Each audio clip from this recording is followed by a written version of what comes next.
गावगाड्यातील शेतकरी आणि शेतमजूर हे एकामेकांवर अवलंबून असणारे समाज घटक आहेत.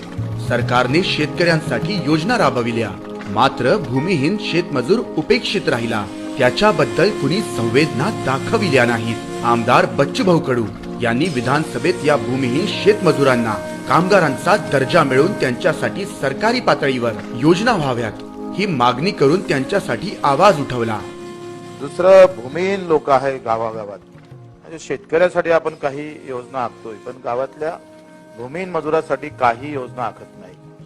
तर भूमिहीन मजूर जो आहे त्याचा अध्यक्ष महोदय शेतकरी घाट्यात आहे, तर मजुराई सुद्धा मला वाटतं त्याच तुलनेत घाट्यात आहे. मी आता आकडेवारी घेतली तर एकूण 11,000 देशामध्ये सांगतोय शेतमजुराच्या आत्महत्या, शेतमजुराच्या बोलतोय.